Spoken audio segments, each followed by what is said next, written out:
Hi friends, ఈ వీడియోలో egg curry ఎలా చేసుకోవాలో చూద్దాం. ఎగ్ కర్రీ చేసుకోవడానికి నేను 5 కట్ చేసిన టొమాటోస్, ఆనియన్స్, పచ్చిమిర్చీస్, పుదీనా, కొత్తిమీర, కరివేపాకు కూడా తీసుకున్నాను. దాని తర్వాత ఒక ప్యాన్లో ఆయిల్ హీట్ అయిన తర్వాత దాంట్లోకి పసుపు, కారం, ఉప్పు యాడ్ చేసుకొని మంచిగా మిక్స్ చేసుకోవాలి. దీంట్లోకి నేను ముందుగానే ఉడకబెట్టుకున్న 4 ఎగ్స్ కూడా యాడ్ చేసుకున్నాను. సో ఈ పసుపు, కారం, ఉప్పు అనేది ఎగ్స్కి మంచిగా మిక్స్ అవ్వాలి. సో దాని తర్వాత ఈ ఎగ్స్ అనేది ఒక లైట్ బ్రౌన్ కలర్ వచ్చేలాగా ఫ్రై చేసుకోవాలి ఈ ప్యాన్లో.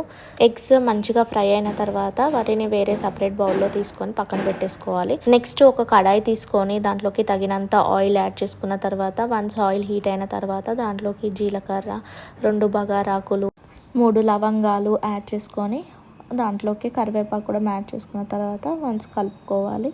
సో ఇలా కలుపుకున్న తర్వాత కొంచెం మనకు ఫ్రై అయిన తర్వాత దీంట్లోకి కట్ చేసుకున్న ఆనియన్స్ కూడా యాడ్ చేసుకొని మంచిగా మిక్స్ చేసుకోవాలి.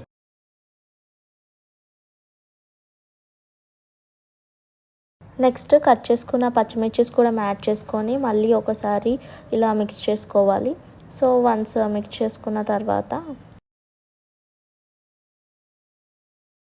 ఒక 2 మినిట్స్ మూత పెట్టేసుకొని ఆనియన్స్ అండ్ పచ్చిమిర్చీస్ కొంచెం మగ్గేదాకా ఉంచుకున్న తర్వాత సో వన్స్ చూసుకొని మళ్ళీ ఒకసారి కలుపుకోవాలి. ఇలా కలుపుకున్న మనకు ఆనియన్స్ అనేది లైట్ బ్రౌన్ కలర్ వచ్చేదాకా కలుపుకున్న తర్వాత దాంట్లోకి పుదీనా కూడా యాడ్ చేసుకొని మళ్ళీ ఒకసారి కలుపుకోవాలి. నెక్స్ట్ దీంట్లోకి హాఫ్ స్పూన్ ఆఫ్ పసుపు కూడా యాడ్ చేశాను. సో వన్స్ పసుపు కూడా యాడ్ చేసుకున్న తర్వాత మళ్ళీ ఒకసారి మిక్స్ చేసుకోవాలి. దాని తర్వాత నెక్స్ట్ దీంట్లోకి 1 టేబుల్ స్పూన్ ఆఫ్ అల్లం కూడా యాడ్ చేశాను. అల్లం కూడా యాడ్ చేసుకొని మంచిగా మిక్స్ చేసుకున్న తర్వాత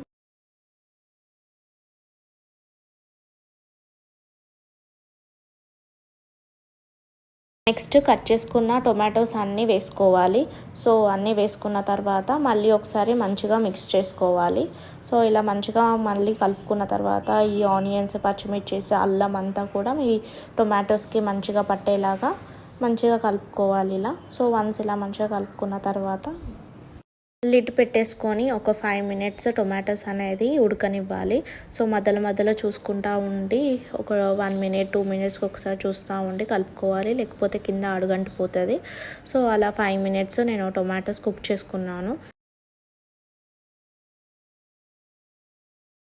5 మినిట్స్ తర్వాత లిడ్ ఓపెన్ చేసి చూస్తే మనకు టొమాటోస్ అనేది ఇలా మగ్గిపోయి బాయిల్ అయ్యి ఉండాలి.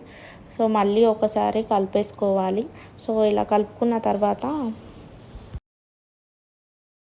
వన్స్ టొమాటోస్ బాయిల్ అయిన తర్వాత దీంట్లోకి 1.5 గ్లాస్ ఆఫ్ వాటర్ గ్రేవీ కోసం యాడ్ చేసుకోవాలి. సో దీంట్లో నేను చూపిస్తున్నంత గ్లాస్ వాటర్ యాడ్ చేశాను. దీంట్లో నెక్స్ట్ 3 టేబుల్ స్పూన్స్ ఆఫ్ కారం యాడ్ చేశాను. కారం యాడ్ చేసుకున్న తర్వాత next 1 table spoon of salt కూడా యాడ్ చేసుకొని మంచిగా మిక్స్ చేసుకొని లిడ్ క్లోజ్ చేసుకున్న తర్వాత ఒక 2 to 3 మినిట్స్ తర్వాత లిడ్ ఓపెన్ చేసి చూసుకుంటే మళ్ళీ ఒకసారి ఇలా మంచిగా కలుపుకోవాలి. సో వన్స్ ఇలా కలుపుకున్న తర్వాత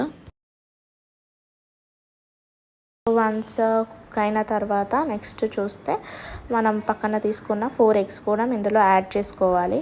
సో ఎగ్స్ కూడా అందులో యాడ్ చేసుకొని మళ్ళీ ఒకసారి కలుపుకోవాలి. సో కలుపుకున్న తర్వాత మళ్ళీ కూడా లిడ్ పెట్టేసుకోవాలి. ఒక 2 మినిట్స్ తర్వాత చూస్తే మనకు కర్రీ అనేది ఆల్మోస్ట్ రెడీ అయిపోయి ఉంటుంది. సో మనం ఇక్కడ చూస్తే ఇక్కడ ఆయిల్ అనేది పైన ఇలా తేలుతూ ఉంటుంది. సో దాన్ని బట్టి కర్రీ అనేది రెడీ అయిపోయిందని అర్థం చేసుకోవచ్చు. దాని తర్వాత లాస్ట్కి మనము గరం మసాలా, కొత్తిమీర కూడా యాడ్ చేసుకొని మళ్ళీ ఒకసారి మంచిగా మిక్స్ చేసుకోవాలి. సో మళ్ళీ ఒకసారి మంచిగా మిక్స్ చేసుకున్న తర్వాత ఒక 2 మినిట్స్ లో సిమ్లో పెట్టేసుకొని చూస్తే మనకి ఎమ్మి ఎగ్ టొమాటో కర్రీ అనేది రెడీ. సో మీరు కూడా మీలా ఎగ్ కర్రీ ట్రై చేసి చూడండి, కామెంట్ చేయండి. Please subscribe my channel.